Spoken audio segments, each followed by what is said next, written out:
दिनांक 14 जुलाई दोपहर 2:35 पर श्रीहरिकोटा में LVM-3 रॉकेट से चंद्रयान 3 के सफल लॉन्चिंग के साथ इसरो यानी कि इंडियन स्पेस रिसर्च ऑर्गेनाइजेशन ने इतिहास रच दिया। इसकी पेलोड क्षमता 4000 किलोग्राम तक है। इस रॉकेट का वजन 642 टन है और लंबाई 43.5 मीटर है। चंद्रयान 3 की सफलता से भारत चांद पर पहुंचने वाले शीर्ष 4 देशों में शामिल हो गया है। बता दें, अभी तक चांद पर सबसे ज्यादा मिशन अमेरिका और रूस ने 70 के दशक तक भेजे। अमेरिका ने जहां 6 बार इंसान चांद पर भेजे और सकुशल वापस भी लौटे, वहीं रूस ने कभी भी इंसान चांद पर नहीं भेजे। तीसरा देश चीन है, जिसने 2013 में चेंग 3 के जरिए चांद पर सॉफ्ट लैंडिंग की और वहां से नमूने लेकर धरती पर वापस लौटा। इसरो प्रमुख एस सोमनाथ जी के अनुसार LVM-3 ने चंद्रयान 3 को पृथ्वी के चारों ओर सटीक कक्षा में स्थापित कर दिया है और अगले 45 दिनों के भीतर लगभग 23 या 24 अगस्त तक चंद्रयान 3 की सॉफ्ट लैंडिंग होने की संभावना है। चंद्रयान 3 मिशन में एक स्वदेशी प्रणोदन यानी प्रपल्शन मॉड्यूल, लैंडर और रोवर शामिल हैं। लैंडर की सहायता से चंद्रमा पर सॉफ्ट लैंडिंग करके चंद्रमा की सतह का अध्ययन किया जाएगा और रोवर को वहां घुमाया जाएगा।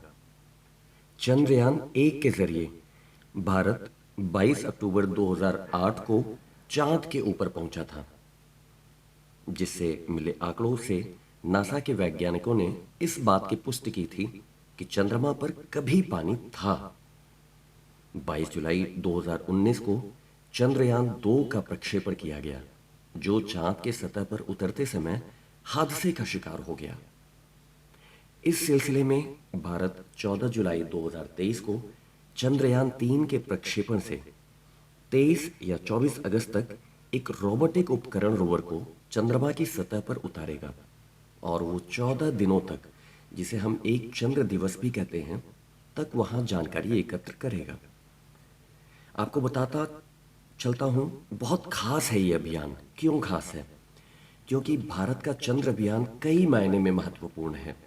चंद्रयान 3 के जरिए रोवर को चांद पर ऐसे स्थान पर उतारा जा रहा है जहां पर अब तक की किसी भी देश का कोई अभियान नहीं पहुंचा है। दरअसल चंद्रमा को दूरी के हिसाब से 2 हिस्सों में बांटा जा सकता है। एक नजदीकी हिस्सा जो धरती से दिखता है, दूसरा दूर का हिस्सा जो दिखने वाले हिस्से के पीछे है। अब तक के ज्यादातर अभियान नजदीक वाले हिस्से में ही पहुंचे हैं। दूसरे दूर के दक्षिणी ध्रुव वाले हिस्से पर सूर्य की रोशनी सीधे पड़ती है, जिससे ये सबसे गर्म हिस्सा माना जाता है और यहाँ का तापमान 54 डिग्री तक होने की संभावना है। दूसरी अचरज की बात यह है कि इस हिस्से में ऊंचे पहाड़ और गहरे गड्ढे भी हैं, जिन पर पहाड़ों की छाया पहुंचने के कारण कभी सूर्य की रोशनी नहीं पड़ती है। वहां तापमान -200 डिग्री तक होने की संभावना है। चंद्रयान 3 के चांद की सतह पर उतरने के बाद 6 पहियों वाला रोलर सक्रिय होगा। सोलर पैनल व लिथियम बैटरी से मिलने वाले 50 वॉट ऊर्जा से ये संचालित होगा, जो चंद्रमा की सतह पर घूम घूम कर भूमि और चट्टानों के आंकड़े एकत्र करेगा। रोवर से आंकड़े लैंडर को जाएंगे और लैंडर व propulsion module Indian deep space network यानी कि IDSN से जुड़े रहेंगे, जहां से इन्हें नियंत्रित भी किया जा सकता है। ISDN कर्नाटक के ब्यालालू में स्थित है। आपको बताते चलें कि अभियान के तात्कालिक और दूरगामी लक्ष्य क्या होंगे। चंद्रयान 3 के जरिए चांद पर उतरने वाले देशों की सूची में भारत का नाम दर्ज होगा। तात्कालिक लक्ष्य की बात करें तो चंद्रमा की सतह पर सुरक्षित उतरकर अपनी तकनीकी क्षमता का प्रदर्शन करना, यह भारत का तात्कालिक लक्ष्य है। दूरगामी लक्ष्यों की बात करें तो इसके कई फायदे हो सकते हैं। चंद्रमा पर बड़ी मात्रा में हीलियम गैस की मौजूदगी हो सकती है।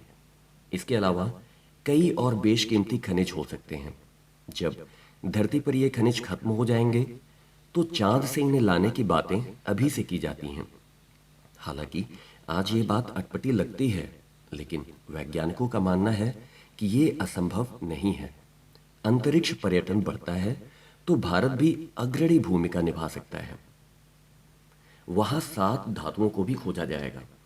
चांद पर 26 किलोग्राम वजन का रोवर जहां उतरेगा, वहां की जमीन व चट्टानों का रासायनिक परीक्षण करने के साथ साथ उसमें लगे अल्फा पार्टिकल एक्सरे स्पेक्ट्रोमीटर यानी कि APXS की मदद से 7 धातुओं की खोज का भी प्रयास करेगा। इनमें magnesium, silicon, potassium, calcium, titanium, iron तथा एल्यूमिनियम शामिल हैं। इस उपकरण से निकलने वाली किरणों इन धातुओं को खोजने का प्रयास करेंगी। इसके पीछे मकसद ये देखना है कि क्या वहाँ ऐसी धातुएं अभी हैं या कभी थीं जो इंसानी जीवन के लिए महत्वपूर्ण हैं। इससे चंद्रमा की संरचना को समझने में भी मदद मिलेगी। धातुओं से ये पता चलेगा कि चांद इंसानी जीवन के लिए कितना उपयोगी है। आपको बताते चलें, अगर सफलता मिलती है तो चंद्रमा पर और मजबूत होगा भारत का दावा। कहा जाता है कि जो देश कभी चंद्र अभियान चला रहे हैं वो चंद्रमा पर अपना दावा भी कर सकते हैं।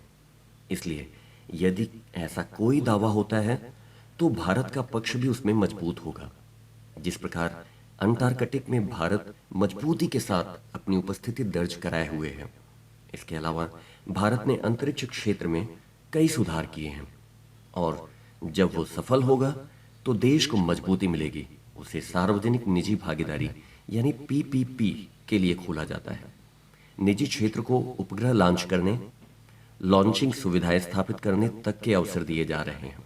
इससे आने वाले वर्षों में भारत का अंतरिक्ष क्षेत्र का कारोबार 1 खरब अमेरिकी डॉलर तक पहुंच सकता है। इससे यकीनन रोजगार के भी अवसर पैदा होंगे। आपको बता दें कि चांद की सतह पर रोवर 14 दिन तक काम करेगा। इसरो के अनुसार रोवर की 14 दिनों की क्षमता तय की गई है। वह इससे ज्यादा समय तक भी काम कर सकता है। चंद्रयान 2 का लैंडर हादसे का शिकार हुआ था, इसलिए चंद्रयान 3 के लैंडर को ज्यादा सुरक्षित बनाने के लिए कई बदलाव किए गए हैं। इसे सुरक्षित बनाने के लिए 9 नए सेंसर लगाए गए हैं। इसके लिए कई जमीनी एवं सिमुलेशन परीक्षण किए गए हैं।